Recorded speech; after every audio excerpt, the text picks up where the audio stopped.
Hello, boys and girls from the Church of the Good Shepherd Sunday School. It's been 5.5 weeks since I actually saw you, and I miss you so much. I was happy to see some of you on the Easter video. It made me smile, but it made me cry a little bit too because of how much I missed you. But I'm very happy that I've gotten lots of letters. I'll show you some of them. Maybe you'll see yours here. This one is written in beautiful colors. And here's another one. Here's a beautiful picture that I got.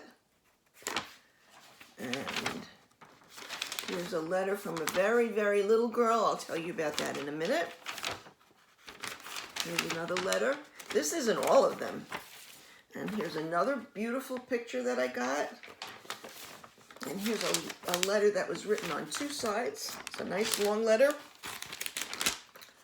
I've gotten letters from Hannah and Sammy, Daniel, Luke, Audrey, Alyssa, Rayshawn and Dayshawn, Audrey, Emily, Susanna, Robert, Rhea, Athena, Caleb, Joel, hi to all of you, Liana, Jesse, Nathan, Ella, who wrote a letter all by herself, such a little girl, not all by herself, with her mommy helping her, and Mark. And if I missed your name, I'm sorry. It's just that I have so many letters, and that's so exciting. I haven't been able to write too many letters this week. My computer broke. I'm supposed to get a new one today, and then I can be back in the business of sending candy and prizes out and writing letters to everybody. It's been very exciting to me to hear from you because it made me miss you a little bit less.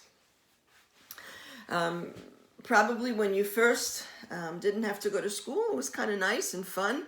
But at this time, you might be starting to miss your teachers and your friends at school, maybe even some of your schoolwork. And I'm sure it's hard not to be able, maybe you can go out of the house if you have a backyard. Of course, if you don't have a backyard, you're not supposed to go out of the house. But you can't go to some of the places you like to go to. You're not supposed to visit anyone. And we should obey the law. It's the wrong thing and a sin for Christians not to obey the law.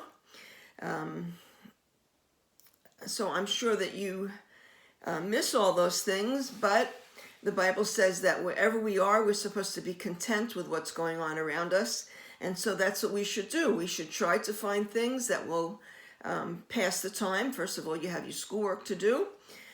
Maybe you can make a puzzle, or maybe you can cook something with mom, make cookies. There are lots of nice things to do at home. Try not to say you're bored. It doesn't make it better, and it doesn't make things easier for your mom. And so don't say you're bored. I don't want to hear that you did that. That would not be a nice thing to do. And we hope that very soon we can be together again. I would like to tell you the story of Elisha. Elisha was a prophet. A prophet is someone who has God's words in their mouth. God speaks through them, and sometimes, quite often, God is able to reveal something in the future to a prophet that no one else could know except that God tells them. And Elisha was one of those people. You may know that there was another prophet whose name rhymed with Elisha's, and that is Elijah.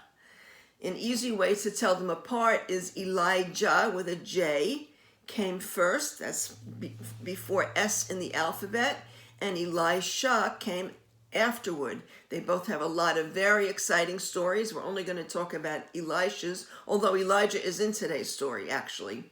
They were together for some of their lives, but then Elijah went to heaven and left Elisha behind. And actually, I'm going to talk to you about the day that happened. It's a very exciting day. So Elijah and Elisha both knew that Elijah would be going to heaven very soon. And they were in a place called Gilgal, a city called Gilgal. And Elijah said to Elisha, "You stay here. God has told me to go ahead to Bethel." And Elisha said, "No way, I'm not letting you out of my sight." And there were some prophets there, a whole band of prophets. And the prophet said to Elisha, "Did you know that Elijah would be going to the Lord today?" And Elisha said, "Yes, I knew it. Just be quiet." So they went together to Bethel, and then Elijah said to Elisha, "The Lord has told me to go ahead to Jericho, but you stay here." And Elisha again said to him, "No way, I'm not letting you out of my sight." And again the prophets, I wonder if they were young, because they were kind of silly. Again the prophet said to Elisha, "Did you know that the Lord is going to be taking Elijah today?" And Elisha said, "Yes, I know it. Just be quiet." So they traveled to Jericho, and Elijah again said to Elisha, "The Lord has told me to go to the river Jordan, but you stay here, and I'm going to go without you." And Elisha said, "No way, you're not going without me." And guess what the prophet said again? "Did you know that the Lord is going to be taking Elijah today?" And Elisha said, "I know it. Be quiet." Isn't that annoying when somebody tells you the same thing over and over? So they got to the river Jordan, and there was no way to pass it because you couldn't walk through it. You might drown. And so Elijah took his cloak off, that's like a coat, and he rolled it up, and he hit the river, and God caused the river to open, and they walked through the river to dry land. Didn't that happen with Moses too? Remember that story? Well, it happened again here. So they walked through, and not long after that, something very exciting and kind of scary happened. They saw coming towards them a chariot that's like a wagon, kind of a covered wagon, a chariot that was all in flames, in fire, and horses, and the horses were also made of fire. Here's a picture of what the horses might have looked like. Can you see that? And just then, there was a tornado. Now, if you know anything about tornadoes, the wind goes round and round and round, and sometimes it's just kind of windy and a little bit scary, the sky gets dark, but sometimes the wind is so forceful that it actually picks things up. It can pick up a house, it can pick up a car, and it certainly can pick up a person. And when Elisha saw that, he said, let's see, my father, the chariots and the horsemen of Israel." Oh, I forgot to tell you an important part. Elijah knew he was going to heaven, and he said to Elisha, "What can I do for you before I go? I want to do something for you, but I don't know what." And Elijah said, "I would like a double portion of your spirit." God's spirit dwelt with Elijah, and Elisha asked for twice that much. And Elijah said, "That's a hard thing. But if you see me when I leave, you can have a double portion of my spirit." So guess what? Elisha did not want to take his eyes off Elisha after that. And he watched and he watched, and he saw that chariot coming, and he saw the tornado. And he said, my father, the chariots and the horsemen of Israel." And Elijah was swept up into the chariots, and he was never seen again. Elisha was kind of sad because Elijah and Elisha had worked together, and he didn't know if his prayer to have a double portion of Elijah's spirit was answered, and he said, "Where is the Lord, the God of Elijah?"